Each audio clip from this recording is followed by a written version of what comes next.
Hey everybody, happy holidays. I hope you guys have had a wonderful Christmas, Kwanzaa, Hanukkah, whatever you guys celebrate, or just a great day in general if you just like to celebrate life. So today we've got a serious video, so why don't you get seated because we need to talk. Seriously though, it is a very serious issue, and so I'm gonna go to the garden, might help lighten things up a bit. But here we go. So this video is going to be called What is Killing the Vegan Movement? At first I was going to call it What is Killing the Raw Vegan Movement, but after a little bit of thought, I have realized it is killing the entire vegan movement and probably a lot of other movements and lowering a lot of other spirits and other communities as well. And it's food shaming. Roy Rosman, you guys might know from the Woodstock Fruit Festival, fruitarian community, told me yesterday that food shaming is a serious issue and we need to talk about it. We need to have a campaign about it. And I was like, yes, that's a great idea. This was yesterday. I was like, yes, that's a great idea. You have great ideas, Roy. If you have an idea, let me know, and I will. If I can help, let me know, and I will help. And that was yesterday. This is today. I saw a post that I was like, nope, I have to right now go make a video about this because this needs to be addressed. This needs to be stopped because this is killing the vegan movement.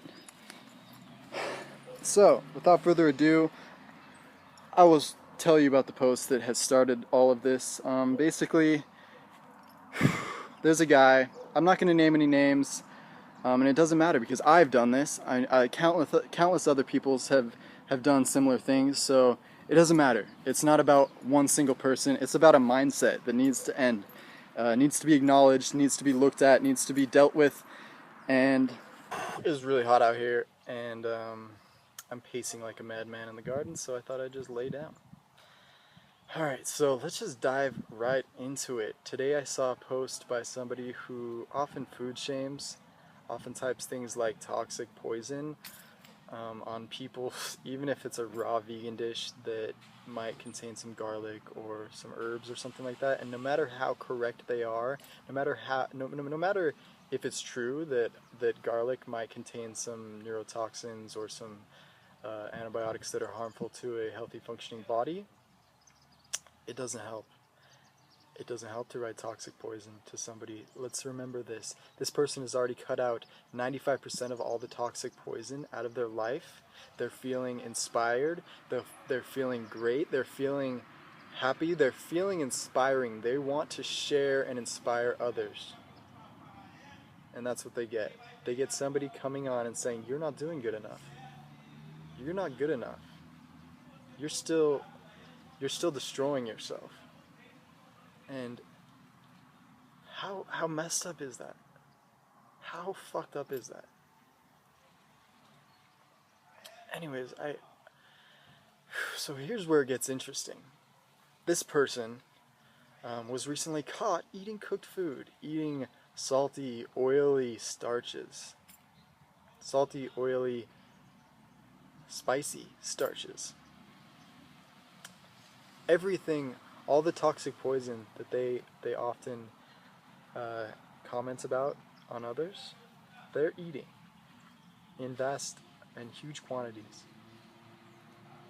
And if you ask me, the fact that they are eating this food is the very reason they are food shaming. They food shame because they themselves feel shameful about eating these foods. And I say this because I know this to be true because I've done this before.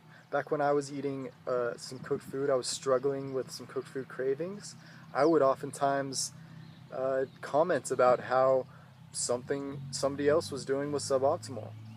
And I think it made me feel better because it perhaps made me feel less alone. I don't know. I don't know exactly what it is. It's ego. That's what it is. It's ego. It's an unwillingness to look at oneself. And so all they want to do is look at everybody else. And I think that's And it's happening not only in the raw vegan movement, but in the vegan movement too.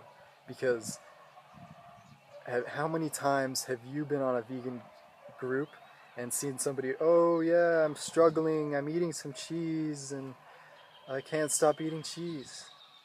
And all of a sudden, we've got a barrage of vegans saying, oh, you're not really a vegan.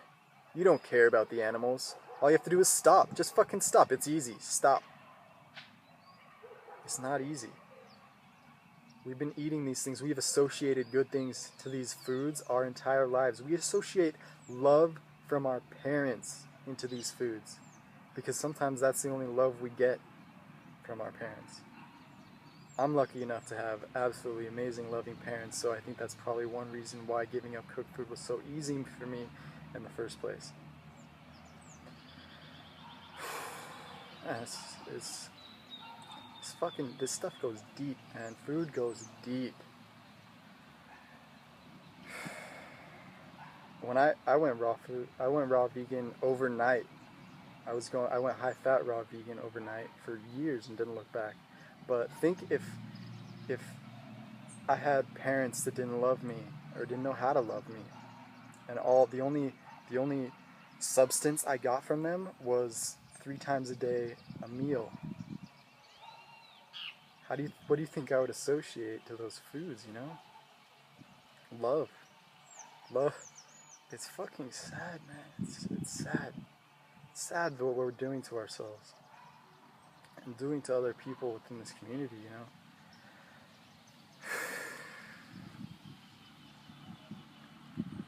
Man, I thought this video was gonna take so long to talk about, but that's it right there. It's all about love, it's acceptance, and associating foods through these things, you know, associating good things to destructive habits.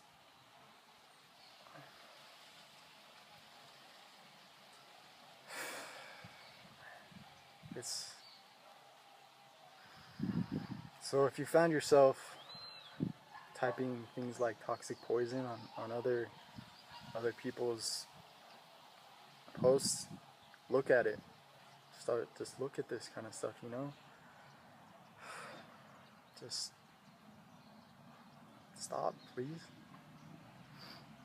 We gotta be loving to each other. Now that I feel great, now that I feel amazing, now that I'm not struggling with eating cooked food, I can look at somebody else's cooked food and say, wow, that looks delicious. Thanks for eating vegan. Thanks for showing up for yourself. Thanks for trying, you know?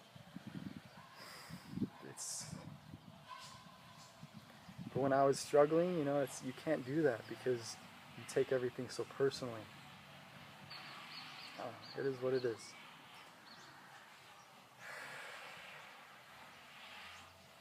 So, love yourself, and it'll allow you to love others, you know? You gotta love yourself first before you can love others. Self-love is the first thing we need to be giving each other. The first step to a better world is self-love. You gotta love yourself before you can love others.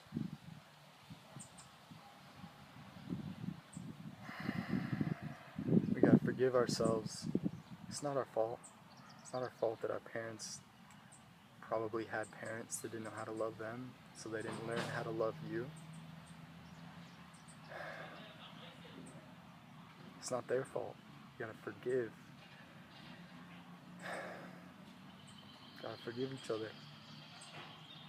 Gotta forgive ourselves. So, if you're struggling with this, you're probably already fucking crying because I'm almost crying. I'm not really even struggling with this. It's just so deep, you know?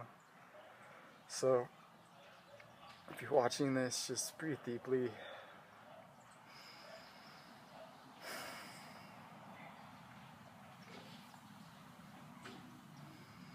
It's all good. Clear your mind. Be present with yourself. Forgive yourself. Love yourself.